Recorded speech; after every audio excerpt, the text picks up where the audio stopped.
안녕하세요, 여러분. 오늘 저희가 다룰 이야기는 정말 중요한 내용입니다. 혹시 여러분께서는 매일 아침 계란을 드시고 계신가요?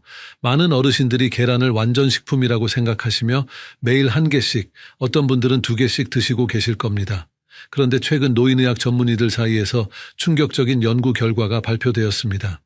60대 이상 어르신들이 계란을 매일 드실 경우 오히려 건강에 심각한 위험을 초래할 수 있다는 것입니다. 저는 오늘 이 방송을 통해서 여러분께 정말 중요한 정보를 전달하고자 합니다. 계란이 왜 나이가 들수록 위험해지는지, 어떤 문제들이 생길 수 있는지, 그리고 어떻게 하면 안전하게 드실 수 있는지에 대해서 자세히 말씀드리겠습니다. 이 내용을 끝까지 들어주신다면 여러분의 건강한 노후 생활에 큰 도움이 될 것입니다. 하지만 먼저 중요한 말씀을 드려야 합니다. 오늘 제가 말씀드리는 내용은 일반적인 건강 정보이며 개인의 건강 상태에 따라 다를 수 있습니다. 따라서 구체적인 식단 조절이나 건강 관리에 대해서는 반드시 담당 의사와 상담하시기 바랍니다. 특히 현재 복용 중인 약물이 있으시거나 특별한 질환이 있으신 분들은 더욱 주의하셔야 합니다. 그럼 이제 본격적으로 이야기를 시작해 보겠습니다. 여러분께서 오늘 이 방송을 들으시는 이유는 분명할 것입니다. 건강하고 활기찬 노후를 보내고 싶으시기 때문입니다. 매일 먹는 음식 하나하나가 우리 몸에 미치는 영향을 정확히 알고 계시다면 더욱 현명한 선택을 하실 수 있을 것입니다.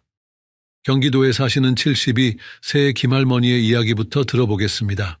김할머니는 평생 건강을 자랑하셨던 분이었습니다. 매일 아침 일찍 일어나서 동네 한 바퀴를 도시고 집에 돌아와서는 항상 계란 2개로 아침 식사를 하셨습니다. 계란 후라이를 해서 드시기도 하고 삶은 계란을 드시기도 하셨지요. 가족들도 할머니가 계란을 좋아하시는 것을 알고 있었기 때문에 늘 신선한 계란을 사다 드렸습니다. 김할머니는 계란이 단백질이 풍부하고 영양가가 높다고 알고 계셨습니다. 텔레비전이나 건강 프로그램에서도 계란을 완전 식품이라고 하니까 더욱 열심히 드셨던 것입니다. 그런데 작년 가을부터 이상한 증상들이 나타나기 시작했습니다. 처음에는 아침에 일어날 때 어지러움을 느끼셨습니다. 나이가 들어서 그런가 보다 하고 대수롭지 않게 생각하셨지요. 하지만 시간이 지나면서 증상은 점점 심해졌습니다. 가슴이 답답하고 숨이 차는 느낌이 들기 시작했습니다. 평소에 잘 걷던 거리도 중간에 쉬어야 할 정도가 되었습니다. 가족들이 걱정해서 병원에 가보자고 했지만 김할머니는 단순히 나이 때문이라고 생각하시며 미루고 계셨습니다. 그러던 어느 날 아침이었습니다. 김할머니가 평소처럼 계란 2개로 아침을 드시고 나서 갑자기 가슴을 움켜쥐며 쓰러지셨습니다. 다행히 옆에 있던 며느리가 빨리 발견해서 응급실로 모셨습니다. 병원에서 검사를 받아보니 놀라운 결과가 나왔습니다. 김할머니의 혈중 콜레스테롤 수치가 정상보다 훨씬 높았고 혈관 곳곳에 문제가 생겨 있었던 것입니다. 의사 선생님께서 김할머니의 식습관에 대해서 자세히 물어보셨습니다. 그때서야 매일 드시던 계란이 문제가 될 수 있다는 것을 알게 되었습니다. 젊을 때는 괜찮았지만 나이가 들면서 몸의 신진대사가 변하고 콜레스테롤을 처리하는 능력이 떨어졌던 것입니다.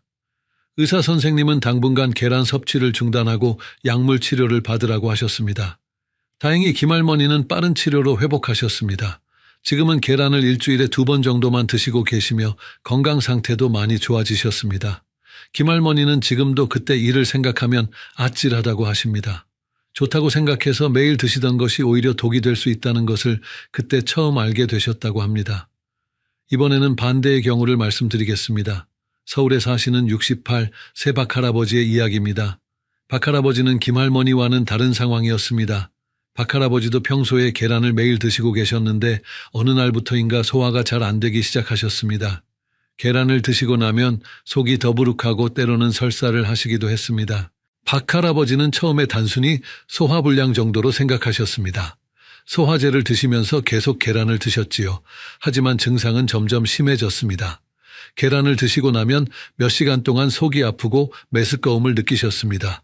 가족들이 걱정해서 다른 음식을 권해도 박할아버지는 계란이 몸에 좋다는 생각에 계속 드시려고 하셨습니다.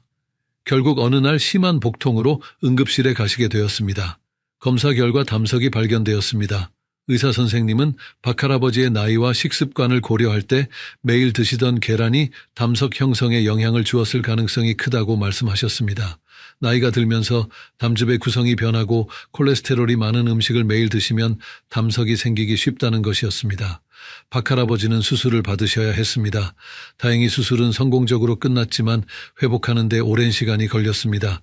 70 가까운 나이에 수술을 받으시느라 몸과 마음이 많이 힘드셨습니다. 박할아버지는 지금 계란을 완전히 끊으셨고 대신 다른 단백질 음식들을 드시고 계십니다. 박할아버지의 사연에서 중요한 것은 증상이 나타났을 때 빨리 대처하지 못했다는 점입니다. 소화불량이나 복통 같은 증상들을 단순하게 생각하고 넘어가신 것이 문제를 키웠습니다. 만약 처음 증상이 나타났을 때 병원에 가서 정확한 진단을 받으셨다면 수술까지는 하지 않아도 되었을지도 모릅니다. 이제 왜 나이가 들면서 계란이 위험해지는지에 대해서 자세히 설명드리겠습니다. 먼저 우리 몸의 변화부터 이해해야 합니다. 나이가 들면서 우리 몸은 여러 가지 변화를 겪습니다. 가장 중요한 변화 중 하나가 바로 신진대사의 변화입니다. 젊을 때는 음식을 먹으면 빨리 소화되고 필요한 영양소는 흡수되며 필요 없는 것들은 빨리 배출되었습니다. 하지만 60대가 되면서부터는 이런 과정들이 모두 느려집니다. 특히 콜레스테롤을 처리하는 능력이 현저히 떨어집니다. 간에서 콜레스테롤을 분해하는 효소의 활동이 줄어들고 혈관에서 콜레스테롤을 제거하는 능력도 약해집니다. 이런 상황에서 콜레스테롤이 많이 들어있는 계란을 매일 드시면 혈액 속에 콜레스테롤이 쌓이게 됩니다. 계란 하나에는 약 200mg의 콜레스테롤이 들어있습니다. 이것은 하루 권장량의 3분의 2에 해당하는 양입니다. 젊은 사람들에게는 문제가 되지 않지만 신진대사가 느려진 어르신들에게는 부담이 될 수 있습니다. 특히 매일 2개씩 드신다면 하루 권장량을 훨씬 초과하게 됩니다. 또 다른 문제는 소화 능력의 변화입니다. 나이가 들면서 위산 분비가 줄어들고 소화 효소의 활동도 약해집니다. 계란의 단백질은 비교적 소화하기 어려운 편인데 소화 능력이 떨어진 상태에서 매일 드시면 소화 불량이나 복통을 일으킬 수 있습니다. 특히 계란을 삶거나 기름에 튀겨서 드시면 더욱 소화가 어려워집니다. 담즙의 변화도 중요한 문제입니다. 나이가 들면서 담즙의 구성이 변하고 콜레스테롤의 비율이 높아집니다.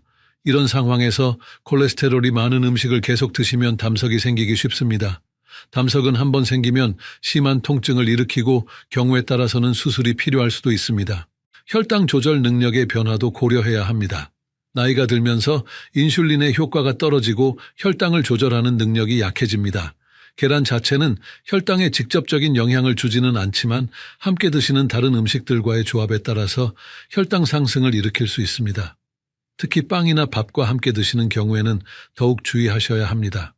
국내 연구진이 2023년에 발표한 자료에 따르면 65세 이상 어르신들 중에서 매일 계란을 드시는 분들의 심혈관 질환 발생률이 일주일에 3번 이하로 드시는 분들보다 약 38% 높았다고 합니다. 이는 매우 충격적인 결과입니다. 건강에 좋다고 생각해서 드시던 계란이 오히려 심장과 혈관 건강에 나쁜 영향을 줄 수 있다는 것입니다. 또한 같은 연구에서는 70세 이상 어르신들의 경우 이 위험성이 더욱 높아진다는 것을 보여주었습니다. 나이가 들수록 계란 섭취로 인한 위험이 커진다는 것입니다.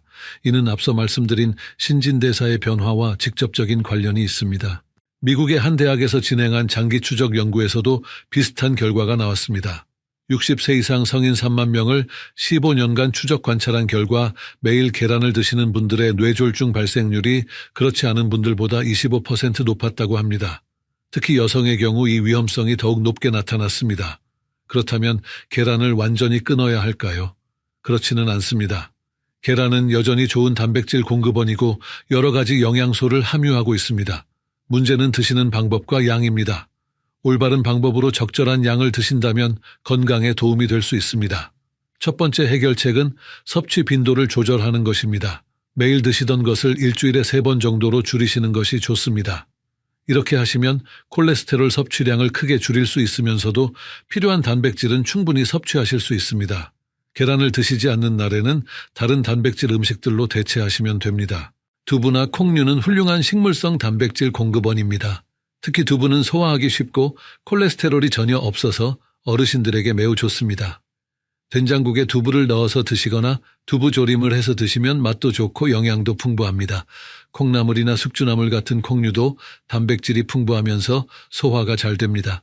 생선도 좋은 대안입니다. 특히 등푸른 생선들은 오메가3 지방산이 풍부해서 혈관 건강에 도움이 됩니다. 고등어나 꽁치, 삼치 같은 생선들을 구워서 드시거나 졸여서 드시면 좋습니다. 다만 짠 것은 피하시고 싱겁게 조리해서 드시는 것이 중요합니다. 닭가슴살이나 살코기도 좋은 단백질 공급원입니다. 기름기를 제거하고 삶거나 찌는 방법으로 조리하시면 소화도 잘 되고 콜레스테롤 섭취량도 줄일 수 있습니다. 닭가슴살을 삶아서 찢어서 샐러드에 넣어 드시거나 죽에 넣어서 드시는 것도 좋은 방법입니다. 두 번째 해결책은 조리 방법을 바꾸는 것입니다. 계란을 드실 때는 가능한 한 기름을 적게 사용하시는 것이 좋습니다. 계란 후라이보다는 삶은 계란이나 찐 계란이 더 건강합니다. 기름에 튀기면 칼로리도 높아지고 소화도 어려워집니다. 특히 오래된 기름이나 여러 번 사용한 기름은 건강에 해로울 수 있으니 주의하셔야 합니다. 물에 삶은 계란은 가장 건강한 조리 방법입니다. 소금을 조금 넣고 끓는 물에 8분에서 10분 정도 삶으시면 됩니다. 너무 오래 삶으면 단백질이 변성되어 소화가 어려워질 수 있으니 적당한 시간을 지키시는 것이 중요합니다. 삶은 계란은 그대로 드셔도 되고 샐러드에 넣어서 드셔도 좋습니다. 계란찜도 좋은 방법입니다. 계란을 풀어서 물이나 우유를 조금 넣고 찜통에 쪄서 만드시면 부드럽고 소화하기 쉽습니다. 여기에 야채를 넣으시면 영양도 더욱 풍부해집니다. 당근이나 시금치, 버섯 같은 야채들을 잘게 다져서 넣으시면 맛도 좋고 건강에도 도움이 됩니다. 반숙 계란도 소화하기 쉬운 조리 방법입니다. 끓는 물에 서너 분 정도만 삶아서 노른자가 반 정도 익은 상태로 드시면 됩니다. 이렇게 하면 단백질의 변성을 최소화할 수 있고 소화도 잘 됩니다. 다만 날계란에 가까움으로 신선한 계란을 사용하시는 것이 중요합니다. 세 번째 해결책은 함께 드시는 음식을 조절하는 것입니다. 계란을 드실 때는 야채와 함께 드시는 것이 좋습니다. 섬유질이 풍부한 야채들은 콜레스테롤의 흡수를 줄여주고 포만감도 높여줍니다. 상추나 양배추, 오이 같은 생야채와 함께 드시면 더욱 좋습니다. 토마토도 계란과 궁합이 좋은 음식입니다. 토마토에 들어있는 라이코펜은 항산화 작용을 해서 혈관 건강에 도움이 됩니다. 계란과 토마토를 함께 볶아서 드시거나 계란에 토마토를 곁들여서 드시면 영양의 균형도 맞추고 맛도 좋습니다. 하지만 토마토를 익혀서 드시는 것이 생으로 드시는 것보다 라이코펜 흡수에 더 좋습니다. 아보카도도 좋은 조합입니다. 아보카도에는 불포화 지방산이 풍부해서 콜레스테롤 수치를 개선하는 데 도움이 됩니다. 삶은 계란과 아보카도를 함께 으깨서 샐러드로 만들어 드시면 맛도 좋고 영양도 균형 잡힙니다. 하지만 아보카도는 칼로리가 높으므로 적당량만 드시는 것이 좋습니다. 현미나 귀리 같은 통곡물과 함께 드시는 것도 좋습니다. 통곡물에 들어있는 섬유질과 비타민 B 복합체는 콜레스테롤 대사를 도와줍니다. 현미밥에 계란을 올려서 드시거나 귀리죽에 계란을 넣어서 드시면 건강한 한 끼 식사가 됩니다. 반대로 피해야 할 조합도 있습니다. 베이컨이나 소시지 같은 가공육과 함께 드시는 것은 좋지 않습니다. 이런 음식들은 이미 콜레스테롤과 나트륨이 많이 들어있어서 계란과 함께 드시면 심혈관 건강에 더욱 나쁜 영향을 줄 수 있습니다. 또한 버터나 마가린을 많이 사용한 빵과 함께 드시는 것도 피하시는 것이 좋습니다. 설탕을 많이 넣은 음료와 함께 드시는 것도 좋지 않습니다. 단순당은 혈당을 급격히 올려서 인슐린 저항성을 증가시킬 수 있습니다. 계란을 드실 때는 물이나 무가당차를 함께 드시는 것이 좋습니다. 녹차나 홍차는 항산화 성분이 풍부해서 건강에도 도움이 됩니다. 이제 계절별로 주의할 점들에 대해서 말씀드리겠습니다. 여름철에는 계란의 보관에 특히 주의하셔야 합니다. 기온이 높고 습도가 높은 여름에는 계란이 쉽게 상할 수 있습니다. 상한 계란을 드시면 식중독에 걸릴 수 있고 특히 어르신들에게는 더욱 위험할 수 있습니다. 계란은 반드시 냉장고에 보관하시고 껍질에 금이 간 것은 드시지 마세요. 여름철에는 또한 식욕이 떨어져서 계란만 드시는 경우가 있는데 이는 좋지 않습니다. 다른 영양소의 섭취가 부족해질 수 있고 수분 부족으로 인해 콜레스테롤 농도가 더욱 높아질 수 있습니다. 여름철에는 수분을 충분히 섭취하시고 다양한 음식을 골고루 드시는 것이 중요합니다. 겨울철에는 활동량이 줄어들어서 신진대사가 더욱 느려집니다. 이런 시기에 계란을 많이 드시면 콜레스테롤이 더 쉽게 쌓일 수 있습니다. 겨울철에는 계란 섭취량을 더욱 줄이시고 대신 따뜻한 국물 요리나 찜 요리를 드시는 것이 좋습니다. 또한 실내에서라도 가벼운 운동을 꼭 하시기 바랍니다. 봄과 가을은 비교적 계란을 드시기에 좋은 계절입니다. 하지만 환절기에는 면역력이 떨어지기 쉬우므로 계란과 함께 비타민이 풍부한 과일이나 야채를 더 많이 드시는 것이 좋습니다. 특히 비타민C가 풍부한 음식들은 면역력 강화에 도움이 됩니다. 질환별 주의사항도 중요합니다. 당뇨병이 있으신 분들은 계란을 드실 때 더욱 주의하셔야 합니다. 계란 자체는 혈당에 직접적인 영향을 주지 않지만 함께 드시는 음식에 따라서 혈당이 올라갈 수 있습니다. 특히 빵이나 밥과 함께 드시면 혈당 상승이 더 클 수 있으니 주의하세요. 고혈압이 있으신 분들은 계란을 조리할 때 소금 사용을 최소화하셔야 합니다. 계란 자체에도 나트륨이 어느 정도 들어있으므로 추가로 소금을 많이 넣지 마세요. 대신 허브나 향신료를 사용해서 맛을 내시는 것이 좋습니다. 후추나 파슬리, 바질 같은 것들을 사용하면 맛도 좋고 건강에도 도움이 됩니다. 콜레스테롤 수치가 높으신 분들은 계란 흰자만 드시는 것을 고려해 보세요. 계란의 콜레스테롤은 대부분 노른자에 들어있습니다. 흰자는 콜레스테롤이 거의 없으면서도 양질의 단백질이 풍부합니다. 흰자만 사용해서 스크럼블을 만들거나 흰자로만 계란찜을 만드실 수 있습니다. 신장 질환이 있으신 분들은 단백질 섭취량을 조절해야 하므로 계란 섭취에 더욱 신중하셔야 합니다. 신장 기능이 떨어지면 단백질을 제대로 처리하지 못해서 몸에 노폐물이 쌓일 수 있습니다. 반드시 담당 의사와 상담하시고 개인별 단백질 섭취량에 맞춰서 드시기 바랍니다. 약물 복용 시기와 관련된 주의사항도 말씀드리겠습니다. 고지혈증 치료제인 스타틴 계열 약물을 복용하고 계신 분들은 계란 섭취 시간을 조절하시는 것이 좋습니다. 이런 약물들은 보통 저녁에 복용하는데 같은 날 계란을 많이 드시면 약물의 효과가 떨어질 수 있습니다. 계란을 드신 날에는 가능한 한 오전 중에 드시고 약물은 정해진 시간에 복용하세요. 혈압약을 드시는 분들도 주의하셔야 합니다. 일부 혈압약은 칼륨 수치에 영향을 주는데 계란과 함께 드시는 음식에 따라서 칼륨 섭취량이 달라질 수 있습니다. 특히 바나나나 오렌지 같은 칼륨이 많은 과일과 함께 드시면 혈중 칼륨 농도가 너무 높아질 수 있으니 주의하세요. 당뇨병 약물을 복용하고 계신 분들은 계란을 드시는 시간대를 고려하셔야 합니다. 혈당 강화제는 보통 식사 30분 전에 복용하는데 계란의 단백질과 지방은 소화가 느려서 혈당 상승 시점이 달라질 수 있습니다. 처음에는 혈당을 자주 체크하시면서 패턴을 파악하시는 것이 좋습니다. 아스피린을 복용하고 계신 분들도 주의하셔야 합니다. 아스피린은 위 점막을 자극할 수 있는데 계란을 기름에 튀겨서 드시면 위에 부담을 줄 수 있습니다. 아스피린을 복용하고 계시다면 계란을 삶거나 찌는 방법으로 드시는 것이 좋습니다. 이제 여러분들이 자주 궁금해하시는 질문들에 대해서 답변 드리겠습니다. 첫 번째 질문입니다. 계란을 완전히 끊어야 하나요? 그렇지 않습니다. 계란은 여전히 좋은 영양소를 가지고 있는 음식입니다. 중요한 것은 적절한 양과 올바른 방법으로 드시는 것입니다. 일주일에 3번 정도 한 번에 1개씩 드시면 건강에 도움이 될 수 있습니다. 다만 개인의 건강 상태에 따라 다를 수 있으므로 정기적으로 건강검진을 받으시고 의사와 상담하시기 바랍니다. 두 번째 질문입니다. 계란 대신 드실 수 있는 좋은 단백질 음식은 무엇인가요? 두부가 가장 좋은 대안입니다. 두부는 식물성 단백질이 풍부하면서도 콜레스테롤이 전혀 없습니다. 또한 소화하기 쉽고 다양한 방법으로 조리할 수 있어서 매우 좋습니다. 그 외에도 생선, 특히 등푸른 생선들이 좋습니다. 고등어, 꽁치, 삼치 같은 생선들은 오메가3 지방산이 풍부해서 혈관 건강에 도움이 됩니다. 닭가슴살도 좋은 대안입니다. 기름기를 제거하고 삶거나 찌는 방법으로 조리하면 소화도 잘 되고 단백질도 충분히 섭취할 수 있습니다. 콩류도 훌륭한 선택입니다. 검은콩, 대두, 완두콩 등은 모두 좋은 식물성 단백질 공급원입니다. 이런 음식들을 번갈아가며 드시면 영양의 균형도 맞추고 맛의 변화도 줄 수 있습니다. 세 번째 질문입니다. 계란 흰자만 드시면 괜찮은가요? 네, 훨씬 안전합니다. 계란의 콜레스테롤은 대부분 노른자에 들어있고 흰자는 거의 없습니다. 흰자는 순수한 단백질이라고 볼 수 있어서 콜레스테롤 걱정 없이 드실 수 있습니다. 흰자만으로도 스크럼블이나 계란찜을 만들 수 있고 맛도 나쁘지 않습니다. 다만 노른자에 들어있는 일부 영양소는 섭취하지 못하게 되므로 다른 음식으로 보충하시는 것이 좋습니다. 네 번째 질문입니다. 유정란과 무정란 중 어느 것이 더 좋은가요? 영양학적으로는 큰 차이가 없습니다. 유정란이 더 비싸고 자연스럽다는 이미지가 있지만 실제 영양 성분은 거의 같습니다. 더 중요한 것은 신선도입니다. 유정란이든 무정란이든 신선한 것을 선택하시고 올바르게 보관하시는 것이 중요합니다. 계란을 고르실 때는 껍질에 금이 가지 않았는지 표면이 깨끗한지 확인하시고 구입 후에는 바로 냉장 보관하세요.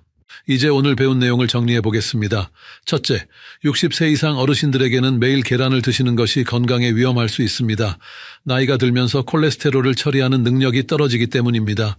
둘째, 계란을 완전히 끊을 필요는 없지만 일주일에 3번 정도로 줄이시고 조리 방법도 기름을 적게 사용하는 방향으로 바꾸셔야 합니다.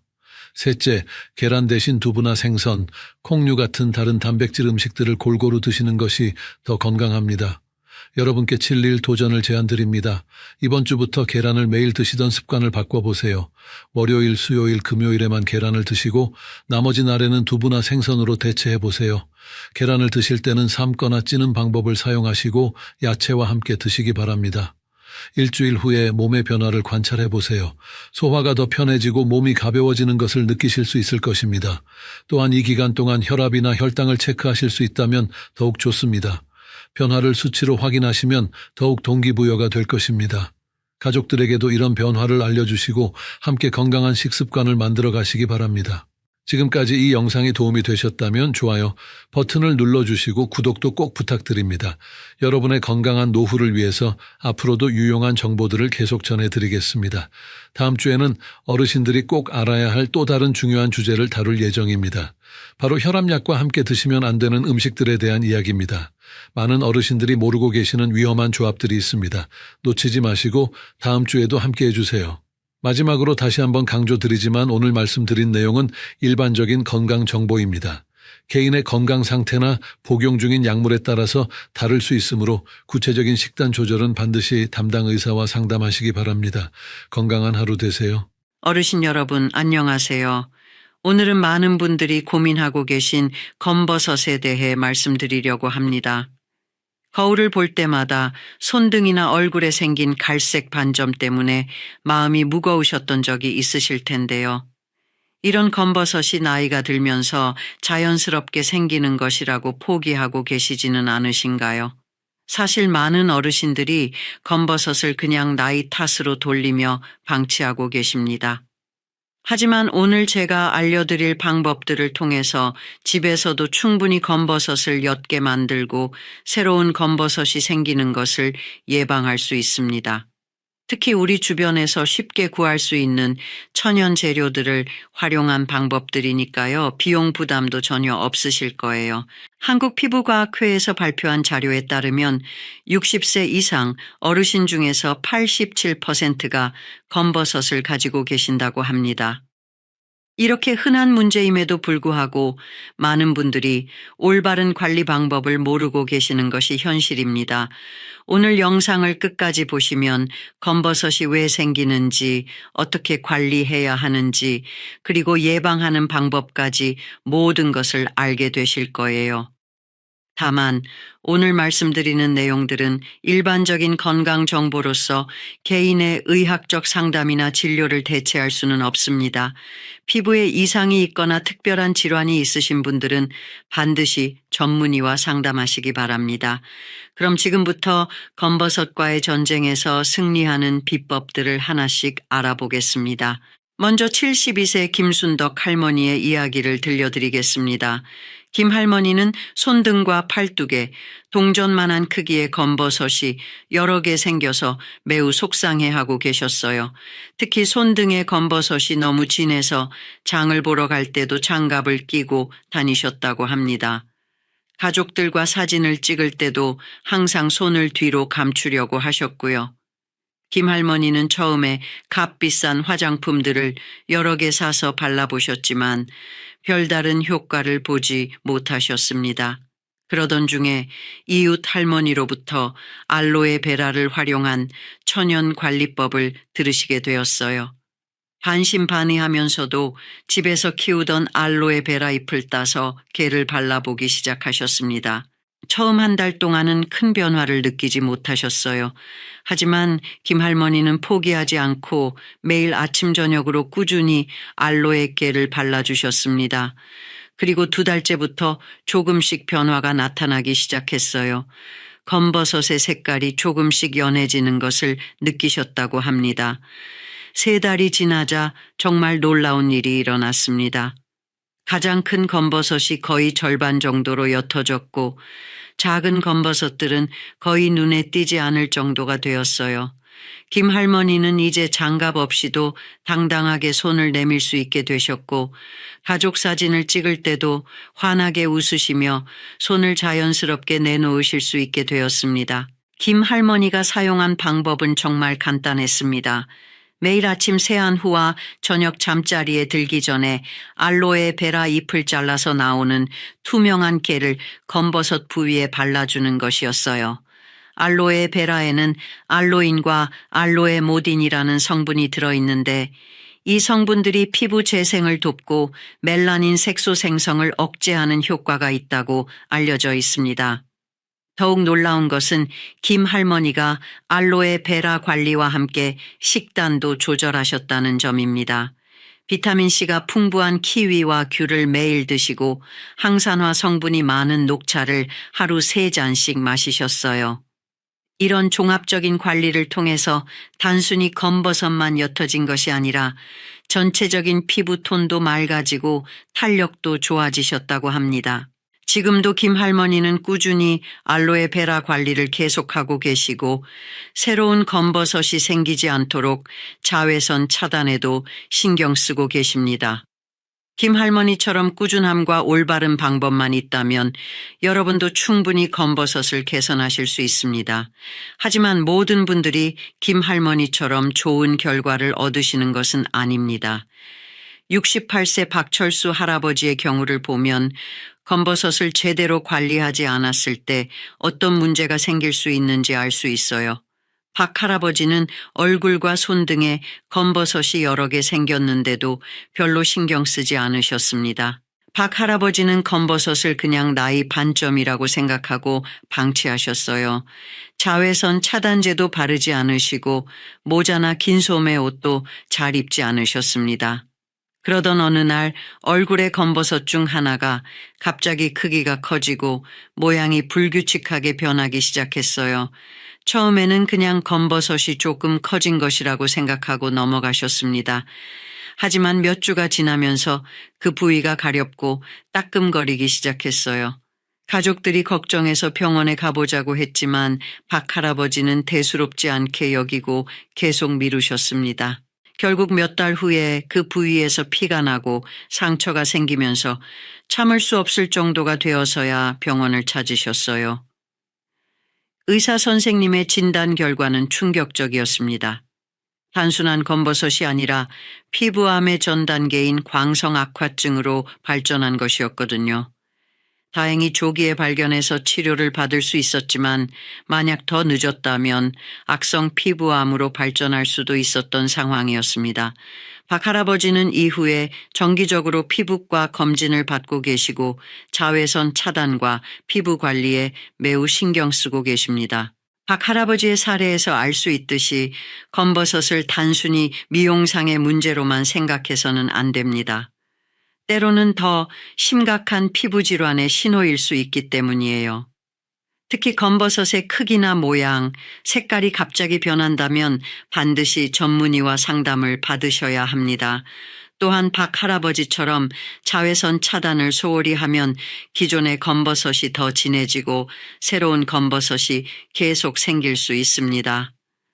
건강보험심사평가원의 통계에 따르면 피부암 환자 중에서 60세 이상이 차지하는 비율이 72%에 달한다고 합니다. 이는 오랜 기간 축적된 자외선 노출과 피부 노화가 주요 원인이라고 볼 수 있어요. 박 할아버지는 지금도 후회하고 계십니다. 만약 처음부터 검버섯 관리를 제대로 하고 정기검진을 받았다면 이런 일은 겪지 않았을 텐데 하고 말이에요. 여러분은 박 할아버지와 같은 실수를 하지 마시고 지금부터라도 올바른 검버섯 관리를 시작하시기 바랍니다. 검버섯 관리에서 가장 중요한 것은 조기 발견과 꾸준한 관리입니다. 매일 거울을 보실 때 자신의 피부 상태를 세심하게 관찰하시고 조금이라도 이상한 변화가 있다면 주저하지 마시고 전문의와 상담하세요. 이런 작은 관심과 노력이 여러분의 건강한 피부를 지키는 첫걸음이 됩니다. 이제 검버섯이 왜 생기는지, 우리 몸속에서는 어떤 변화가 일어나는지 자세히 알아보겠습니다. 검버섯은 의학적으로 지루각화증 또는 노인성 흑색점이라고 불립니다. 이름에서 알 수 있듯이 나이가 들면서 자연스럽게 나타나는 피부 변화 중 하나예요. 우리 피부에는 멜라닌이라는 색소를 만드는 멜라노사이트라는 세포가 있습니다. 젊을 때는 이 세포들이 고르게 분포되어 있고 멜라닌 생성도 균등하게 이루어져요. 하지만 나이가 들면서 오랜 기간 자외선에 노출되고 피부 세포의 재생 능력이 떨어지면서 멜라노사이트가 한 곳에 모여들게 됩니다. 이렇게 모여든 멜라노사이트들이 과도하게 멜라닌을 생성하면서 피부에 갈색이나 검은색 반점이 나타나는 것이 바로 검버섯입니다. 마치 오래된 벽지에 얼룩이 생기는 것과 비슷한 원리라고 생각하시면 이해하기 쉬우실 거예요. 검버섯이 주로 손등, 얼굴, 어깨 등 부위에 생기는 이유도 바로 이 때문입니다. 이런 부위들이 평생에 걸쳐 가장 많은 자외선에 노출되는 곳들이거든요. 세계보건기구에서 발표한 자료에 따르면 평생 받는 자외선의 80%가 18세 이전에 집중된다고 하는데 이때 받은 자외선 손상이 나이가 들어서 검버섯으로 나타나는 것입니다.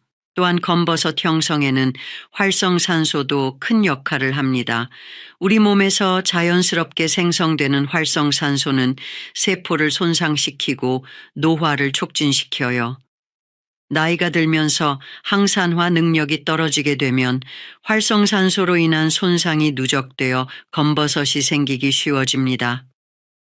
검버섯의 특징을 정확히 아는 것도 중요합니다. 일반적인 검버섯은 경계가 뚜렷하고 표면이 약간 융기되어 있으며 색깔은 연한 갈색부터 진한 검은색까지 다양해요. 크기도 몇 밀리미터에서 몇 센티미터까지 다양하게 나타납니다. 하지만 주의해야 할 점은 모든 갈색 반점이 단순한 검버섯은 아니라는 것입니다. 악성 흑색종이나 기저세포암 같은 피부암도 처음에는 검버섯과 비슷하게 보일 수 있거든요. 따라서 갑자기 크기가 커지거나 색깔이 진해지거나 모양이 불규칙해지거나 가렵거나 아픈 증상이 있다면 반드시 전문의 진료를 받으시기 바랍니다. 국내 한 대학병원에서 실시한 연구에 따르면 검버섯으로 병원을 찾은 환자 중에서 약 3%가 실제로는 피부암이었다고 합니다. 이는 결코 무시할 수 없는 비율이에요. 따라서 검버섯 관리도 중요하지만 정확한 진단을 위한 전문의 상담도 함께 받으시는 것이 좋습니다. 그럼 이제 본격적으로 검버섯을 관리하고 예방하는 방법들을 알아보겠습니다. 첫 번째 해결책은 천연 재료를 활용한 홈케어 방법입니다. 앞서 김순덕 할머니 사례에서 보셨듯이 알로에베라는 검버섯 관리에 매우 효과적인 천연 재료예요. 알로에베라를 사용하는 방법은 정말 간단합니다. 먼저 알로에베라 잎을 깨끗이 씻어서 가시 부분을 제거하고 반으로 갈라주세요.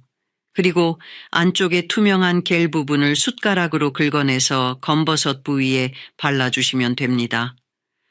하루에 2번 아침 세안 후와 저녁 잠자리에 들기 전에 발라주시는 것이 좋아요.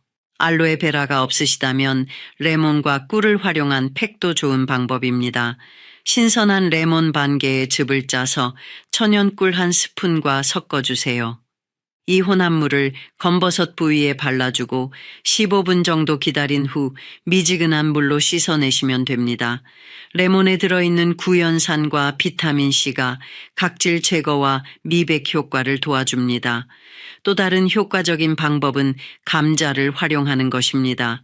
신선한 감자를 얇게 썰어서 검버섯 부위에 올려두고 10분 정도 기다린 후 제거해 주세요. 감자에 들어있는 비타민C와 전분 성분이 피부 재생을 돕고 색소 침착을 완화시켜 줍니다. 이 방법은 특히 눈가나 입가 같은 민감한 부위에도 안전하게 사용할 수 있어요. 양파즙을 활용한 방법도 있습니다. 양파 하나를 갈아서 즙을 내고 이 즙을 면봉에 묻혀서 검버섯 부위에 살짝 발라주세요. 양파에 들어있는 황화합물과 퀘르세틴 성분이 항산화 작용을 해서 검버섯 완화에 도움을 줍니다. 다만 양파즙은 자극이 있을 수 있으니 처음에는 조금씩 발라보시고 이상이 없으면 계속 사용하세요. 토마토도 검버섯 관리에 좋은 재료입니다. 익은 토마토를 으깨서 검버섯 부위에 발라주고 20분 정도 기다린 후 씻어내세요.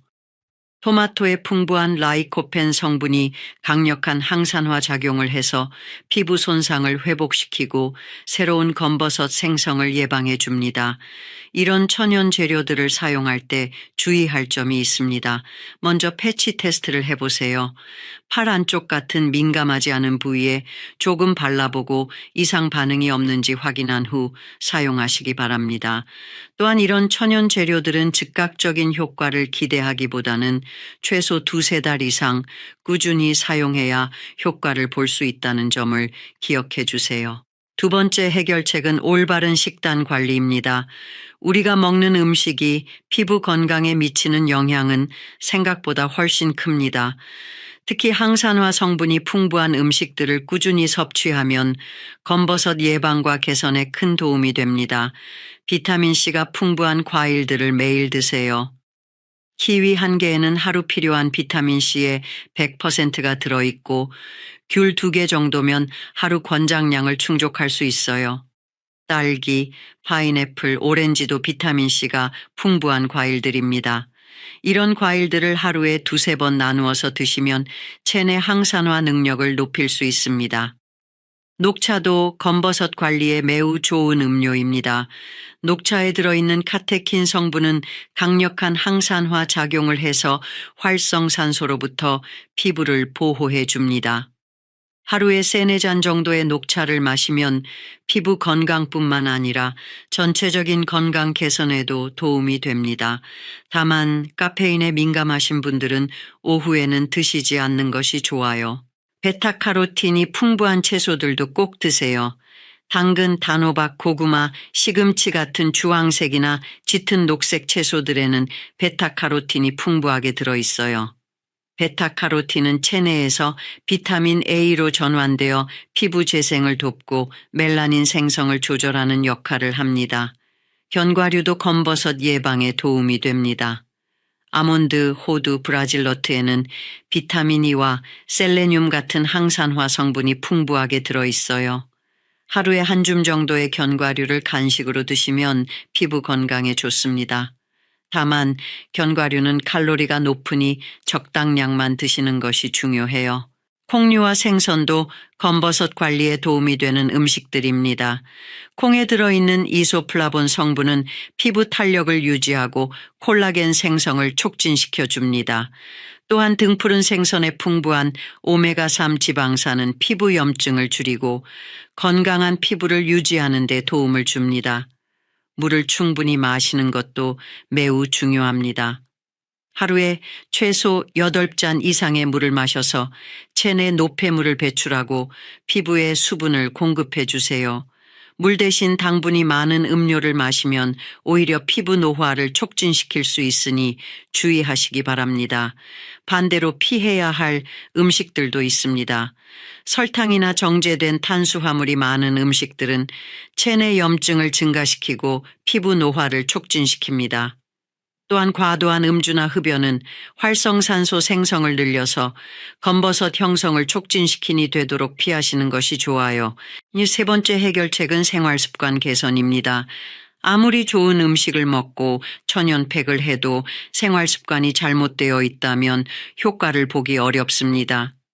가장 중요한 것은 자외선 차단입니다.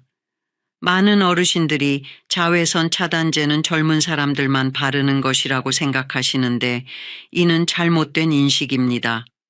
오히려 나이가 들수록 피부가 자외선에 더 민감해지기 때문에 자외선 차단이 더욱 중요해요. 외출하실 때는 반드시 SPF 30 이상의 자외선 차단제를 발라주세요.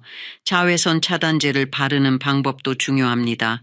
얼굴의 경우 동전 크기 정도의 양을 발라야 하고 손등이나 팔 같은 부위에도 꼼꼼히 발라주세요. 또한 2~3시간마다 덧발라주는 것이 좋습니다. 흐린 날에도 자외선은 구름을 뚫고 들어오니까 날씨와 상관없이 매일 발라주시기 바랍니다. 모자나 긴 소매 옷을 활용하는 것도 좋은 방법입니다. 특히 오전 10시부터 오후 4시까지는 자외선이 가장 강한 시간대이니 이 시간에 외출하실 때는 더욱 주의하세요. 챙이 넓은 모자를 쓰시고 가능하다면 긴 소매 옷을 입어서 팔과 어깨 부위도 보호해 주세요. 규칙적인 각질 제거도 검버섯 관리에 도움이 됩니다.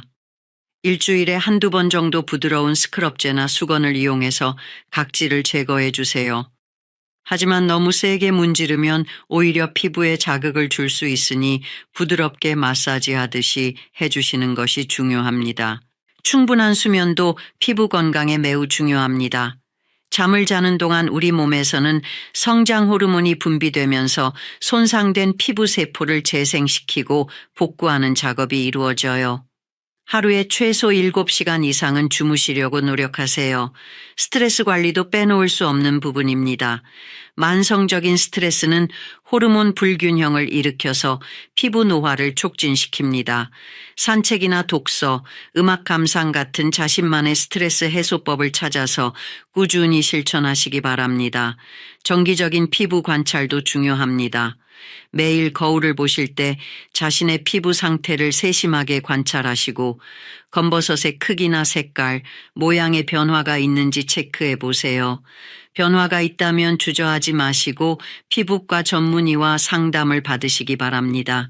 지금까지 말씀드린 3가지 해결책을 정리해 보면 천연 재료를 활용한 홈케어, 올바른 식단 관리, 그리고 생활 습관 개선입니다. 이 3가지를 함께 실천하실 때 가장 좋은 효과를 보실 수 있어요. 만약 이 영상이 도움이 되셨다면 좋아요 버튼을 눌러주시고 구독도 해주세요. 여러분의 건강한 피부를 위한 더 많은 정보를 계속 전해드리겠습니다. 이제 계절별로 주의해야 할 점들과 약물 복용 시 유의사항에 대해 말씀드리겠습니다. 검버섯 관리는 계절에 따라 조금씩 다른 접근이 필요해요. 먼저 봄철에는 자외선 양이 급격히 증가하는 시기이므로 자외선 차단에 특별히 신경 써야 합니다. 봄에는 꽃가루나 미세먼지 때문에 피부가 예민해지기 쉬워요. 이런 외부 자극 물질들이 피부에 염증을 일으키면 검버섯이 더 진해질 수 있습니다. 외출 후에는 반드시 깨끗하게 세안하시고 순한 보습제를 발라서 피부 장벽을 강화해 주세요. 또한 봄철에는 신진대사가 활발해지므로 앞서 말씀드린 천연팩들의 효과도 더 좋게 나타날 수 있어요. 여름철에는 강한 자외선과 높은 온도, 습도 때문에 피부 관리가 가장 까다로운 시기입니다. 땀을 많이 흘리면 자외선 차단제가 쉽게 지워지므로 자주 덧발라 주셔야 해요. 또한 에어컨 사용으로 인한 피부 건조도 주의해야 합니다. 여름에는 수분 공급에 특히 신경 쓰시고 차가운 알로에 겔을 사용하면 피부 진정 효과까지 함께 얻을 수 있습니다. 가을철에는 급격한 온도 변화와 건조한 공기 때문에 피부가 민감해지기 쉬워요. 이 시기에는 보습에 중점을 두고 관리하시는 것이 좋습니다. 각질이 많이 생기는 시기이므로 부드러운 각질 제거를 일주일에 2번 정도 해주시면 검버섯 관리에 도움이 됩니다. 또한 가을에는 비타민이 풍부한 제철 과일들을 많이 드시는 것도 좋은 방법이에요. 겨울철에는 춥고 건조한 날씨 때문에 피부 장벽이 약해지기 쉽습니다. 실내 난방으로 인한 건조함도 피부에 좋지 않아요. 겨울에는 보습력이 높은 크림을 사용하시고 실내 습도를 적절히 유지해 주세요. 또한 겨울에도 자외선 차단은 필수입니다. 눈에 반사된 자외선도 피부에 영향을 줄 수 있거든요. 약물을 복용하고 계신 분들은 특별히 주의해야 할 점들이 있습니다. 일부 약물들은 광감작성 반응을 일으켜서 자외선에 더 민감하게 만들 수 있어요. 특히 고혈압 약물 중 일부, 항생제, 소염진통제 등이 그런 경우가 있습니다. 혈압약을 드시는 분들 중에서 이뇨제 계열 약물을 복용하시는 경우 피부가 자외선에 더 민감해질 수 있어요. 따라서 평소보다 더 철저한 자외선 차단이 필요합니다. 또한 일부 항생제는 복용 기간 동안 피부가 햇빛에 쉽게 타고 색소 침착이 생기기 쉬우니 주의하셔야 해요. 당뇨병 약물을 복용하시는 분들도 피부 관리에 신경 써야 합니다. 당뇨병이 있으면 상처 치유가 늦어지고 감염 위험이 높아지므로 검버섯 부위를 긁거나 자극하지 않도록 주의하세요. 또한 혈당 조절이 잘 되지 않으면 피부 노화가 촉진될 수 있으니 약물 복용과 함께 식단 관리도 철저히 하시기 바랍니다. 아스피린이나 와파린 같은 혈액 희석제를 복용하시는 분들은 피부에 상처가 생겼을 때 출혈이 오래 지속될 수 있어요. 따라서 검버섯 부위를 관리할 때 너무 세게 문지르거나 자극적인 제품을 사용하지 마시고 부드럽게 관리해 주세요. 스테로이드 계열 약물을 장기간 복용하시는 분들은 피부가 얇아지고 상처 치유가 늦어질 수 있습니다. 이런 경우에는 천연 재료를 사용한 팩도 조심스럽게 적용하시고 처음에는 짧은 시간 동안만 사용해 보시기 바랍니다. 갑상선 약물을 복용하시는 분들도 주의가 필요해요. 갑상선 기능에 이상이 있으면 피부 재생 능력이 떨어지고 색소 침착이 쉽게 생길 수 있습니다. 따라서 약물 복용과 함께 꾸준한 피부 관리가 더욱 중요합니다. 어떤 약물이든 새로 복용을 시작하시거나 기존 약물을 변경하실 때는 담당 의사 선생님께 피부 관련 부작용에 대해 문의해 보세요. 또한 검버섯 관리를 위해 새로운 제품이나 방법을 시도하실 때도 복용 중인 약물과의 상호작용 가능성을 고려하시기 바랍니다. 특히 한약을 복용하시는 분들도 있으실 텐데 일부 한약제는 광감작성 반응을 일으킬 수 있어요. 당귀, 감초 등 일부 약제가 그런 경우인데 한약을 복용하시는 동안에는 자외선 차단에 더욱 신경 쓰시기 바랍니다. 이제 여러분들이 자주 궁금해하시는 질문들에 대해 답변 드리겠습니다. 첫 번째 질문은 검버섯이 완전히 없어질 수 있는지에 대한 것입니다. 안타깝게도 한번 생긴 검버섯을 완전히 없애는 것은 쉽지 않아요. 하지만 꾸준한 관리를 통해서 상당히 옅게 만들 수 있고 새로운 검버섯이 생기는 것을 예방할 수 있습니다. 의학적 치료법으로는 레이저 치료, 화학적 박피, 냉동 치료 등이 있지만 이런 방법들도 완전한 제거보다는 개선의 목적을 두고 있어요. 또한 치료 후에도 자외선 차단과 피부 관리를 소홀히 하면 다시 생길 수 있습니다. 따라서 치료와 함께 평생에 걸친 꾸준한 관리가 필요하다고 보시면 됩니다. 두 번째 질문은 검버섯과 기미의 차이에 대한 것입니다. 많은 분들이 이 둘을 혼동하시는데 실제로는 다른 피부 질환이에요. 기미는 주로 호르몬 변화에 의해 생기는 반면 검버섯은 나이와 자외선 노출에 의해 생깁니다. 기미는 경계가 불분명하고 넓은 면적에 나타나는 반면 검버섯은 경계가 뚜렷하고 개별적으로 나타나는 특징이 있어요. 또한 기미는 임신이나 폐경기처럼 호르몬 변화가 큰 시기에 주로 생기고 치료 후에도 호르몬 상태에 따라 재발할 수 있습니다. 반면 검버섯은 나이가 들면서 점진적으로 생기고 한번 생기면 자연적으로 없어지는 경우는 거의 없어요. 따라서 정확한 진단을 위해서는 피부과 전문의와 상담을 받아보시는 것이 좋습니다. 세 번째 질문은 검버섯이 유전되는지에 대한 것입니다. 검버섯 자체가 직접 유전되는 것은 아니지만 피부 타입이나 멜라닌 생성 능력 등은 유전적 영향을 받을 수 있어요. 부모님께서 검버섯이 많으셨다면 자녀도 검버섯이 생기기 쉬운 피부 타입일 가능성이 높습니다. 하지만 유전적 소인이 있다고 해서 반드시 검버섯이 생기는 것은 아니에요. 자외선 차단과 올바른 피부 관리를 통해서 충분히 예방할 수 있습니다. 오히려 가족력이 있으신 분들은 더 일찍부터 예방에 신경 쓰시면 검버섯 발생을 크게 줄일 수 있어요. 네 번째 질문은 검버섯에 좋다는 제품들이 정말 효과가 있는지에 대한 것입니다.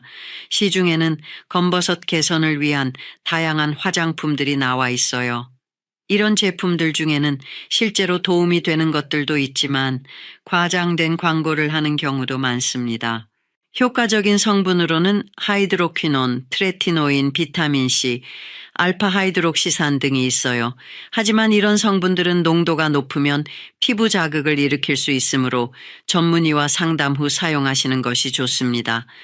특히 하이드로퀴논은 장기간 사용하면 오히려 피부에 해로울 수 있으니 주의하셔야 해요.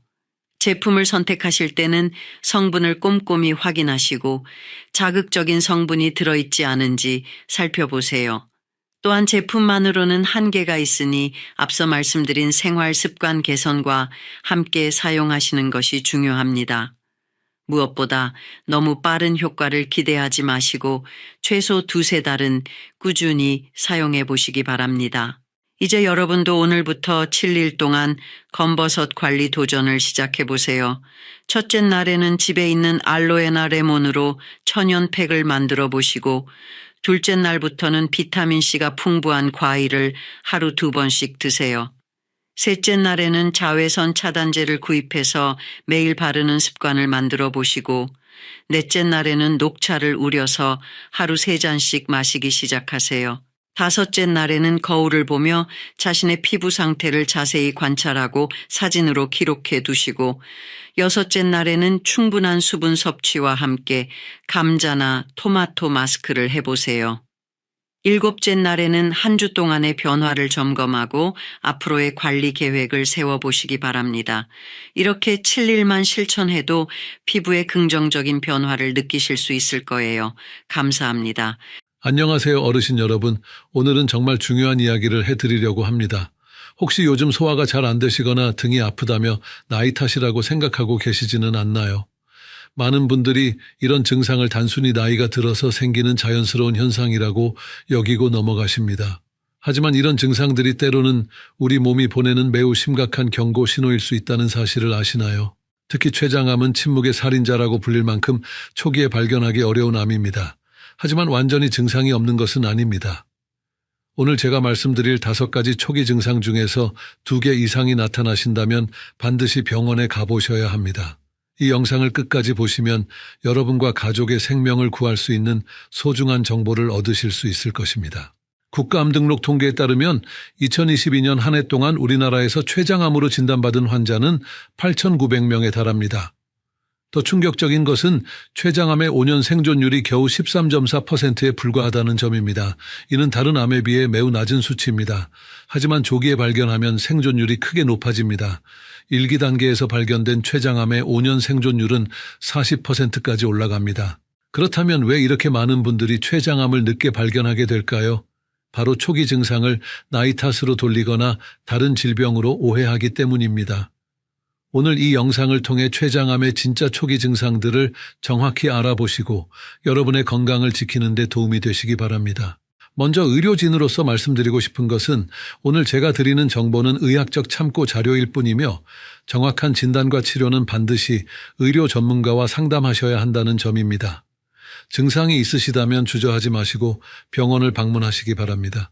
이제 실제 사례를 통해 췌장암이 얼마나 무서운 병인지 그리고 조기 발견이 얼마나 중요한지 말씀드리겠습니다. 경상도에 사시는 박모 할아버지는 올해 72세이십니다. 작년 가을부터 소화가 잘 안 되기 시작했습니다. 처음에는 나이가 들어서 그런가 보다 하고 대수롭지 않게 여겼습니다. 평소 건강하셨던 분이라 병원 가는 것을 꺼려 하셨거든요. 소화제를 사서 드시며 버티셨습니다. 하지만 시간이 지날수록 증상은 더 심해졌습니다. 식사 후에 명치 부근이 답답하고 무거운 느낌이 계속됐습니다. 특히 기름진 음식을 드시면 속이 더부룩하고 불편했습니다. 그런데도 단순히 나이가 들어서 소화력이 떨어진 것이라고만 생각했습니다. 주변 어르신들도 다 그런 증상이 있다고 하니까 자연스러운 노화 현상이라고 여겼던 것입니다. 몇 주가 더 지나자 새로운 증상이 나타났습니다. 등과 허리가 은근히 아프기 시작한 것입니다. 처음에는 농사일을 하다가 삐끗했나 싶어서 파스를 붙이고 참았습니다. 하지만 이 통증은 일반적인 근육통과는 달랐습니다. 누워있을 때도 아프고 특히 밤에 더 심해졌습니다.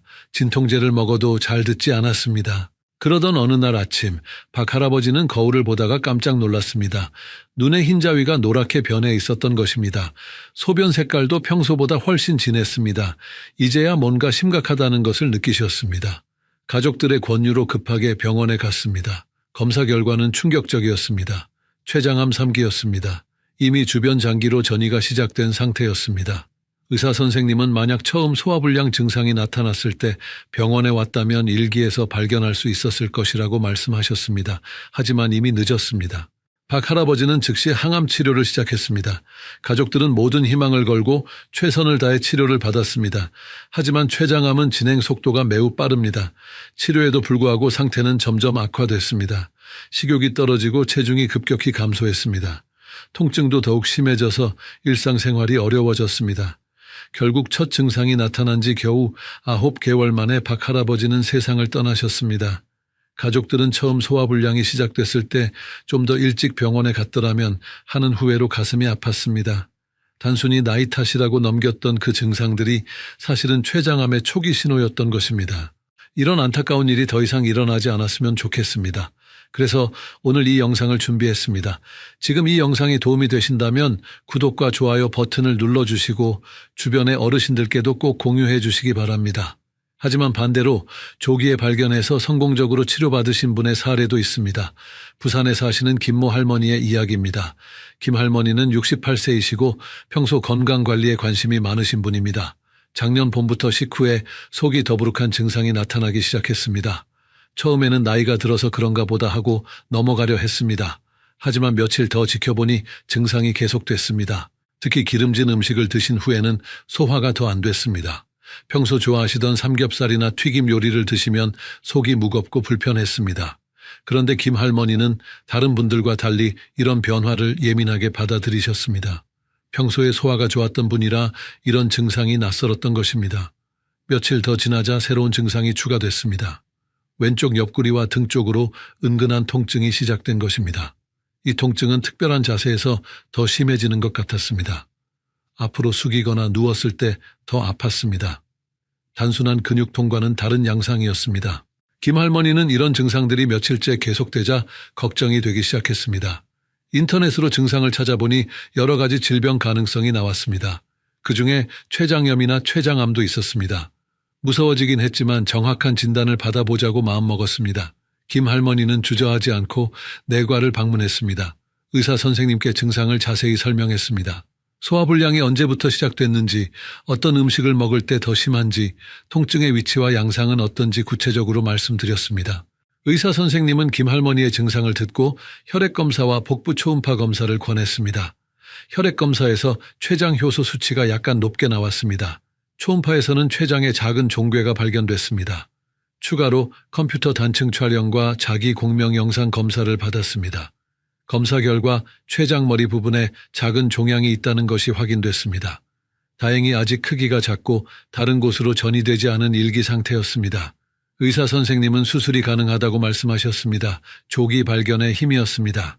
김 할머니는 곧바로 수술을 받았습니다. 최12지장 절제술이라는 복잡한 수술이었지만 성공적으로 마쳤습니다. 병리 검사 결과 악성도가 낮은 췌장암으로 확인됐습니다. 다행히 림프절 전이는 없었습니다. 수술 후 김 할머니는 보조 항암 치료를 받았습니다. 처음에는 부작용 때문에 힘들었지만 가족들의 도움으로 잘 견뎌내셨습니다. 현재 수술 받은 지 1년이 넘었는데 재발 없이 건강하게 지내고 계십니다. 정기검진에서도 좋은 결과가 나오고 있습니다. 김 할머니는 지금도 말씀하십니다. 만약 그때 증상을 대수롭지 않게 넘겼다면 어떻게 됐을지 모른다고요. 조금이라도 이상하다 싶으면 병원에 가보는 것이 정말 중요하다고 강조하십니다. 나이 탓이라고 넘기지 말고 내 몸의 변화에 귀 기울이라고 조언하십니다. 이 두 사례의 차이점은 무엇일까요? 바로 증상에 대한 인식과 대처 방법이었습니다. 같은 증상이라도 어떻게 받아들이고 어떻게 행동하느냐에 따라 결과가 완전히 달라질 수 있습니다. 하지만 안타깝게도 많은 어르신들이 첫 번째 사례와 같은 길을 걷고 계십니다. 실제로 대한췌장담도학회의 연구에 따르면 췌장암 환자의 70% 이상이 진단 당시 이미 진행된 상태라고 합니다. 초기에 발견되는 경우는 30%도 되지 않습니다. 더욱 안타까운 것은 이런 늦은 발견이 단순히 증상이 없어서가 아니라는 점입니다. 증상은 있었지만 그것을 제대로 인식하지 못했거나 대수롭지 않게 여겼기 때문입니다. 특히 우리나라 어르신들은 병원 가는 것을 꺼려하시는 경우가 많습니다. 보건복지부 통계에 따르면 65세 이상 어르신들의 평균 병원 방문 횟수는 연간 18회로 다른 연령대에 비해 높지만 대부분 만성질환 관리를 위한 정기 방문입니다. 새로운 증상이 생겼을 때 적극적으로 병원을 찾는 비율은 상대적으로 낮습니다. 또 다른 문제는 췌장암 초기 증상들이 너무 흔한 증상들이라는 점입니다. 소화불량, 복통, 요통 등은 나이가 들면 누구나 한 번쯤 경험하는 증상들입니다. 그래서 대부분 나이 탓으로 돌리거나 단순한 소화기 질환으로 생각하게 됩니다. 실제로 한국소화기학회의 조사에 따르면 소화불량 증상을 경험한 60세 이상 성인 중에서 병원을 방문한 비율은 40%에 그쳤습니다. 나머지 60%는 자가 치료를 하거나 방치했습니다. 이런 안일한 대처가 때로는 생명을 위험에 빠뜨릴 수 있습니다. 그렇다면 췌장암은 왜 이렇게 발견하기 어려운 걸까요? 먼저 췌장의 위치부터 이해해 보겠습니다. 췌장은 우리 뱃속 깊숙한 곳에 위치해 있습니다. 위에 뒤쪽, 척추 앞쪽에 자리 잡고 있어서 다른 장기들에 둘러싸여 있습니다. 길이는 약 15cm 정도이고 무게는 80g 정도의 작은 장기입니다. 하지만 이 작은 장기가 우리 몸에서 하는 일은 매우 중요합니다. 췌장은 두 가지 중요한 기능을 합니다. 첫째는 소화효소를 만드는 것입니다. 탄수화물, 단백질, 지방을 소화시키는 효소들을 만들어서 십이지장으로 보냅니다. 둘째는 혈당을 조절하는 호르몬인 인슐린과 글루카곤을 만드는 것입니다. 췌장암이 생기면 이런 기능들이 점점 떨어집니다. 소화효소가 제대로 만들어지지 않으면 소화불량이 생깁니다. 특히 지방 소화가 잘 안 되면서 기름진 음식을 먹었을 때 속이 불편해집니다. 이것이 췌장암의 첫 번째 증상인 소화불량의 원리입니다. 또한 췌장에 종양이 생기면 주변 신경을 압박하게 됩니다. 췌장 주변에는 복강신경총이라는 중요한 신경다발이 있습니다. 종양이 이 신경을 누르면서 복부와 등 쪽으로 통증이 나타납니다. 이 통증은 일반적인 복통과는 다릅니다. 지속적이고 은근하며 자세를 바꿔도 잘 나아지지 않습니다. 췌장암이 더 진행되면 담관을 맞게 됩니다. 담관은 간에서 만들어진 담즙이 십이지장으로 가는 통로입니다. 췌장머리 부분에 생긴 종양이 이 담관을 압박하면 담즙이 제대로 흘러가지 못합니다. 그러면 담즙이 혈액으로 역류해서 황달이 생깁니다. 황달이 생기면 피부와 눈의 흰자위가 노랗게 변합니다. 소변 색깔도 진한 갈색으로 변하고 대변은 반대로 회색빛을 띠게 됩니다. 이때부터는 가려움증도 심해집니다. 하지만 황달이 나타날 때는 이미 암이 상당히 진행된 경우가 많습니다. 췌장암의 또 다른 특징은 체중 감소입니다. 암세포가 우리 몸의 영양분을 빼앗아가면서 체중이 급격히 줄어듭니다. 또한 소화 기능이 떨어져서 음식 섭취량도 줄어들게 됩니다. 식욕도 현저히 떨어집니다. 혈당 조절에도 문제가 생깁니다. 췌장에서 인슐린을 제대로 만들지 못하면서 당뇨병이 새로 생기거나 기존 당뇨병이 급격히 악화됩니다. 평소 혈당이 정상이었던 분이 갑자기 당뇨병 진단을 받는다면 췌장 검사를 받아보는 것이 좋습니다. 이런 증상들이 나타나는 이유를 이해하시면 왜 조기 발견이 중요한지 아실 수 있을 것입니다. 증상이 뚜렷해질 때까지 기다리면 이미 늦을 수 있습니다. 미세한 변화라도 놓치지 말고 관심을 가져야 합니다. 그렇다면 이제 췌장암을 조기에 발견하고 대처하는 방법들을 알아보겠습니다. 가장 중요한 것은 증상을 정확히 아는 것입니다. 첫 번째 해결책은 바로 위험 신호를 정확히 아는 것입니다. 췌장암의 5가지 주요 초기 증상을 말씀드리겠습니다. 첫 번째 증상은 지속적인 소화불량입니다. 평소 소화가 잘 됐던 분이 갑자기 소화가 안 되기 시작한다면 주의해야 합니다. 특히 기름진 음식을 먹었을 때 속이 더부룩하고 무거운 느낌이 계속된다면 의심해 볼 필요가 있습니다. 이런 증상이 2주 이상 지속된다면 병원을 방문하시기 바랍니다. 일반적인 소화불량과 다른 점은 약을 먹어도 잘 낫지 않는다는 것입니다. 소화제를 드셔도 증상이 계속되고 식사량을 줄여도 불편함이 지속됩니다. 또한 특정 음식보다는 전반적으로 모든 음식에 대해 소화가 안 되는 경우가 많습니다. 두 번째 증상은 복부와 등의 지속적인 통증입니다. 명치 부근에서 시작되는 둔한 통증이 등으로 퍼져나가는 양상을 보입니다. 이 통증은 보통 식사와 관계없이 나타나며 누워있을 때도 아픕니다. 특히 밤에 더 심해지는 경우가 많습니다. 통증의 위치는 주로 배꼽 위쪽 명치 부근입니다. 하지만 때로는 왼쪽 옆구리나 등 쪽으로도 아플 수 있습니다. 앞으로 몸을 숙이면 통증이 약간 줄어들고 등을 젖히면 더 아픈 경우가 많습니다. 이런 특징적인 통증 양상을 보인다면 검사를 받아보시는 것이 좋습니다. 세 번째 증상은 원인 모를 체중 감소입니다. 특별히 다이어트를 하지 않았는데도 한 달에 3kg 이상 체중이 줄어든다면 주의해야 합니다. 췌장암 환자의 80% 이상에서 체중 감소가 나타납니다. 이는 암세포가 우리 몸의 영양분을 소모하고 소화기능 저하로 영양 흡수가 잘 안 되기 때문입니다. 체중 감소와 함께 식욕도 현저히 떨어집니다. 평소 잘 드시던 분이 갑자기 식욕이 없어진다면 이것도 중요한 신호입니다. 음식 냄새만 맡아도 구역질이 나거나 조금만 먹어도 배가 부르다고 느끼는 경우도 있습니다. 네 번째 증상은 새로 생긴 당뇨병이나 기존 당뇨병의 급격한 악화입니다. 평생 혈당이 정상이었던 분이 갑자기 당뇨병 진단을 받는다면 췌장 검사를 받아보시는 것이 좋습니다. 특히 50세 이후에 새로 생긴 당뇨병은 더욱 주의 깊게 봐야 합니다. 기존에 당뇨병이 있으셨던 분들도 마찬가지입니다. 평소 잘 조절되던 혈당이 갑자기 조절이 안 되기 시작한다면 췌장에 문제가 생겼을 가능성을 생각해 봐야 합니다. 인슐린 용량을 늘려도 혈당이 잘 조절되지 않는 경우도 의심 증상 중 하나입니다. 다섯 번째 증상은 황달입니다. 피부와 눈의 흰자위가 노랗게 변하는 것입니다. 소변 색깔도 진한 갈색으로 변하고 대변은 회색빛을 띠게 됩니다. 몸 전체에 가려움증도 생깁니다. 하지만 황달은 비교적 늦게 나타나는 증상이므로 이 증상이 나타나기 전에 발견하는 것이 중요합니다. 이 5가지 증상 중에서 2개 이상이 동시에 나타난다면 반드시 병원을 방문하셔야 합니다. 특히 소화불량과 복부 통증이 함께 나타나거나 체중 감소와 함께 다른 증상이 동반된다면 더욱 주의해야 합니다. 두 번째 해결책은 정기적인 건강검진과 적절한 검사를 받는 것입니다. 췌장암은 일반적인 건강검진으로는 발견하기 어렵습니다. 기본 건강검진에 포함된 복부 초음파만으로는 췌장을 완전히 관찰하기 어렵기 때문입니다. 췌장은 위치가 깊숙하고 위나 대장의 가스 때문에 잘 보이지 않는 경우가 많습니다. 따라서 위험 요인이 있거나 의심 증상이 있다면 전문적인 검사를 받아야 합니다. 가장 기본적인 검사는 혈액 검사입니다. 췌장 효소인 아밀라아제와 리파아제 수치를 확인합니다. 또한 종양 표지자인 CA-2라는 수치도 측정합니다. 이 수치가 높으면 췌장암을 의심해 볼 수 있습니다. 하지만 종양 표지자가 정상이라고 해서 췌장암이 아닌 것은 아닙니다. 초기 췌장암에서는 종양 표지자가 정상인 경우도 많습니다.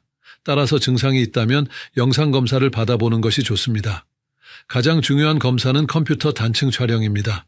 조영제를 사용한 복부 CT를 찍으면 췌장의 모양과 종양의 유무를 확인할 수 있습니다. 자기 공명 영상 검사도 도움이 됩니다. 특히 담관의 상태를 자세히 볼 수 있어서 유용합니다. 더 정확한 진단을 위해서는 내시경 초음파 검사를 받을 수도 있습니다. 이 검사는 내시경을 통해 십이지장까지 들어가서 췌장을 가까이서 관찰하는 방법입니다. 작은 종양도 발견할 수 있어서 조기 진단에 매우 유용합니다. 만약 종양이 발견되면 조직 검사를 통해 정확한 진단을 받아야 합니다. 내시경 초음파를 하면서 동시에 세침 생검을 할 수 있습니다. 바늘을 이용해서 종양 조직을 조금 채취해서 현미경으로 검사하는 것입니다. 정기적인 검사가 중요한 이유는 췌장암이 매우 빠르게 진행되기 때문입니다.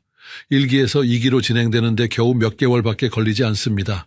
따라서 위험 요인이 있는 분들은 연에 한 번 정도는 전문적인 췌장 검사를 받아보시는 것이 좋습니다.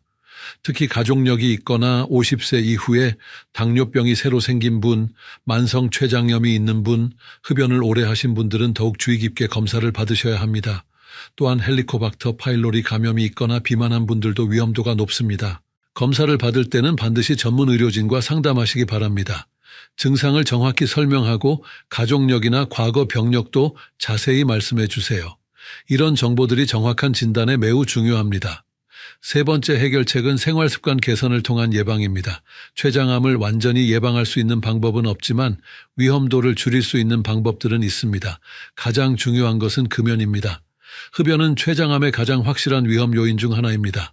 흡연자는 비흡연자에 비해 췌장암 발생 위험이 2배에서 3배까지 높아집니다. 흡연이 췌장암을 일으키는 이유는 담배 속의 발암물질들이 혈액을 통해 췌장에 도달하기 때문입니다. 이 물질들이 췌장세포의 DNA를 손상시켜서 암을 유발합니다. 따라서 지금이라도 금연을 시작하시는 것이 중요합니다. 금연 후 5년이 지나면 췌장암 위험도가 상당히 줄어듭니다. 금연이 어려우시다면 금연 클리닉을 이용해 보시기 바랍니다. 전국 보건소에서 무료로 금연 상담과 치료를 받을 수 있습니다. 니코틴 패치나 금연 보조제도 도움이 됩니다. 가족들의 도움과 격려도 매우 중요합니다. 두 번째로 중요한 것은 적절한 체중 관리입니다. 비만은 췌장암의 위험 요인 중 하나입니다. 체질량 지수가 30 이상인 비만한 분들은 정상 체중인 분들에 비해 췌장암 위험이 20% 정도 높습니다. 따라서 적절한 체중을 유지하는 것이 중요합니다. 체중 관리를 위해서는 균형 잡힌 식단과 규칙적인 운동이 필요합니다. 하루에 30분 이상 걷기나 가벼운 운동을 하시는 것이 좋습니다. 무리한 운동보다는 꾸준히 할 수 있는 운동을 선택하시기 바랍니다. 식습관도 매우 중요합니다. 기름진 음식과 가공육을 많이 드시면 췌장암 위험이 높아집니다. 반대로 신선한 채소와 과일을 많이 드시면 위험도가 줄어듭니다. 특히 브로콜리, 양배추, 시금치 같은 녹색 채소들이 도움이 됩니다. 음주도 절제하셔야 합니다. 과도한 음주는 만성 췌장염을 일으킬 수 있고 이는 췌장암의 위험 요인이 됩니다. 남성의 경우 하루에 소주 한 잔, 여성의 경우 반잔 정도가 적당한 음주량입니다. 가능하면 금주하시는 것이 가장 좋습니다. 당뇨병이 있으신 분들은 혈당을 잘 조절하시는 것이 중요합니다. 혈당이 잘 조절되지 않으면 췌장에 지속적인 부담을 주게 됩니다. 정기적으로 병원을 방문해서 혈당 검사를 받고 의사 선생님의 지시에 따라 약물 치료를 받으시기 바랍니다. 스트레스 관리도 중요합니다. 만성적인 스트레스는 우리 몸의 면역 기능을 떨어뜨려서 암 발생 위험을 높일 수 있습니다. 충분한 수면을 취하고 취미 활동을 즐기며 가족이나 친구들과 좋은 시간을 보내시기 바랍니다. 정기적인 건강검진도 빼놓을 수 없습니다. 년에 한 번 이상은 기본 건강검진을 받으시고 위험 요인이 있다면 전문적인 췌장 검사도 받아보시기 바랍니다. 조기 발견이 생존율을 크게 높일 수 있습니다. 이런 생활 습관들을 지키시면 췌장암뿐만 아니라 다른 질병들도 예방할 수 있습니다. 건강한 생활 습관은 전반적인 건강 상태를 개선시켜 줍니다. 지금부터라도 차근차근 실천해 나가시기 바랍니다. 계절별로 주의해야 할 사항들도 있습니다. 특히 겨울철에는 활동량이 줄어들면서 체중이 증가하기 쉽습니다. 실내에서도 할 수 있는 간단한 운동을 꾸준히 하시는 것이 좋습니다. 스트레칭이나 제자리 걷기 같은 운동도 도움이 됩니다. 여름철에는 더위 때문에 식욕이 떨어질 수 있습니다. 하지만 영양 부족이 되지 않도록 균형 잡힌 식사를 하시는 것이 중요합니다. 차가운 음식만 드시지 마시고 따뜻한 음식도 적절히 드시기 바랍니다. 봄과 가을은 건강 관리하기 좋은 계절입니다. 날씨가 좋을 때 야외 활동을 늘리시고 신선한 제철 과일과 채소를 많이 드시기 바랍니다. 이런 작은 실천들이 모여서 큰 건강 효과를 가져옵니다. 약물 복용에 대해서도 말씀드리겠습니다. 평소 복용하고 계신 약물들이 있으시다면 정기적으로 의사와 상의하셔야 합니다. 일부 약물들은 오래 복용하면 췌장에 부담을 줄 수 있습니다. 특히 당뇨병 약물을 복용하고 계신 분들은 더욱 주의해야 합니다. 약물의 종류와 용량을 임의로 바꾸지 마시고 반드시 의사와 상의하시기 바랍니다. 혈당 조절이 잘 안 된다고 해서 무작정 약을 늘리는 것은 위험할 수 있습니다. 소화제나 제산제도 남용하지 마시기 바랍니다. 소화불량이 지속된다면 약으로 해결하려 하지 마시고 병원을 방문해서 정확한 원인을 찾아보시는 것이 좋습니다. 증상을 감추는 것보다 원인을 찾는 것이 더 중요합니다. 건강기능식품에 대해서도 신중하시기 바랍니다. 췌장에 좋다고 광고하는 제품들이 많이 있지만 의학적으로 효과가 입증된 것은 많지 않습니다. 오히려 일부 제품들은 췌장에 부담을 줄 수도 있습니다. 복용하기 전에 의사와 상의하시는 것이 안전합니다. 여러분이 자주 궁금해하시는 질문들에 대해 답변 드리겠습니다. 첫 번째 질문입니다. 췌장암 가족력이 있으면 무조건 걸리나요? 가족력이 있다고 해서 반드시 췌장암에 걸리는 것은 아닙니다. 하지만 위험도는 일반인보다 높아집니다. 직계 가족 중에 췌장암 환자가 있으면 위험도가 약 2.5배 정도 높아집니다. 2명 이상이 있으면 더욱 높아집니다. 하지만 걱정만 하고 계실 필요는 없습니다. 정기적인 검사를 통해 조기 발견할 수 있다면 충분히 치료 가능합니다. 가족력이 있으신 분들은 40세부터는 년에 한 번씩 전문적인 검사를 받아보시는 것을 권합니다. 또한 생활습관 관리가 더욱 중요합니다. 금연, 절주, 적절한 체중 유지, 규칙적인 운동 등을 통해 위험도를 상당히 줄일 수 있습니다. 유전적인 요인은 바꿀 수 없지만 환경적인 요인은 우리가 조절할 수 있습니다. 두 번째 질문입니다. 췌장암 검사는 어디서 받을 수 있나요? 가장 기본적인 검사는 내과에서 받을 수 있습니다. 혈액 검사와 복부 초음파 정도는 일반 내과에서도 가능합니다. 하지만 더 정밀한 검사를 위해서는 대학병원이나 종합병원의 소화기 내과를 방문하시는 것이 좋습니다. 컴퓨터 단층 촬영이나 자기공명 영상 검사는 영상의학과에서 받을 수 있습니다. 내시경 초음파 검사는 소화기 내과에서 시행합니다. 검사 결과에 따라 필요하면 외과나 혈액 종양내과로 연결됩니다. 검사 비용이 걱정되신다면 건강보험 적용 여부를 확인해 보시기 바랍니다. 의사가 의학적으로 필요하다고 판단하면 대부분의 검사가 건강보험 적용을 받습니다. 본인 부담금은 검사 종류에 따라 다르지만 그리 부담스럽지 않은 수준입니다. 세 번째 질문입니다. 췌장암 수술 후 생활은 어떻게 달라지나요? 췌장 수술은 매우 복잡한 수술이지만 최근에는 수술 기법이 많이 발전했습니다. 수술 후 회복 기간은 개인차가 있지만 보통 한 달에서 2달 정도 걸립니다. 처음에는 소화 기능이 떨어져서 소량씩 자주 드셔야 합니다. 수술로 췌장의 일부를 제거하면 소화효소와 인슐린 분비에 영향을 받을 수 있습니다. 따라서 소화효소제를 복용해야 할 수도 있고 당뇨병이 새로 생기거나 악화될 수도 있습니다. 하지만 적절한 치료를 받으면 일상생활에 큰 문제는 없습니다. 식사는 소량씩 자주 하시는 것이 좋습니다. 기름진 음식은 피하시고 단백질과 비타민이 풍부한 음식을 드시기 바랍니다. 정기적인 외래 진료를 통해 경과를 확인하고 필요한 치료를 받으시면 됩니다. 네 번째 질문입니다. 췌장암 예방에 좋은 음식이 있나요? 특별히 췌장암을 예방하는 음식은 없지만 전반적으로 건강에 좋은 식단이 도움이 됩니다. 신선한 채소와 과일을 많이 드시는 것이 좋습니다. 특히 브로콜리, 양배추, 케일 같은 십자화과 채소들이 도움이 된다는 연구 결과가 있습니다. 견과류도 좋습니다. 호두, 아몬드, 땅콩 등에는 불포화 지방산과 비타민이 풍부해서 한겸 효과가 있습니다. 하루에 한 줌 정도 드시는 것이 적당합니다. 생선도 자주 드시기 바랍니다. 특히 등푸른 생선에는 오메가3 지방산이 풍부해서 염증을 줄여주는 효과가 있습니다. 일주일에 2-3번 정도 드시면 좋습니다. 반대로 피해야 할 음식들도 있습니다. 가공육, 튀긴 음식, 과도한 당분이 들어간 음식은 줄이시는 것이 좋습니다. 술과 담배는 가능하면 끊으시기 바랍니다. 오늘 말씀드린 내용들을 정리해 보겠습니다. 췌장암은 조기 발견이 매우 중요한 질병입니다. 5가지 주요 증상인 지속적인 소화불량, 복부와 등의 통증, 원인 모를 체중 감소, 새로 생긴 당뇨병, 황달 중에서 2개 이상이 나타나면 반드시 병원을 방문하셔야 합니다. 정기적인 건강검진과 전문적인 검사를 통해 조기에 발견할 수 있다면 치료 가능성이 크게 높아집니다. 특히 위험 요인이 있는 분들은 더욱 적극적으로 검사를 받으시기 바랍니다. 생활습관 개선을 통해 췌장암 위험도를 줄일 수 있습니다. 금연, 적절한 체중 유지, 균형 잡힌 식단, 규칙적인 운동, 절주 등이 중요합니다. 앞으로 7일 동안 실천해 보실 과제를 드리겠습니다. 첫째, 오늘 말씀드린 5가지 증상을 체크해 보시기 바랍니다. 둘째, 가족력이나 위험 요인이 있다면 언제 검사를 받을지 계획을 세워보세요. 셋째, 금연이나 체중 관리 등 개선할 생활 습관을 하나씩 실천해 보시기 바랍니다. 다음 주에는 대장암의 초기 증상과 예방법에 대해 자세히 알아보겠습니다. 대장암도 조기 발견이 매우 중요한 암 중 하나입니다. 어떤 증상들을 주의해야 하는지, 어떤 검사를 받아야 하는지 구체적으로 말씀드릴 예정입니다. 구독 버튼을 누르시고 알림 설정을 해두시면 새로운 영상을 놓치지 않고 보실 수 있습니다. 마지막으로 다시 한번 강조드리고 싶은 것은 오늘 제가 드린 정보는 의학적 참고 자료일 뿐이며 정확한 진단과 치료는 반드시 의료 전문가와 상담하셔야 한다는 점입니다.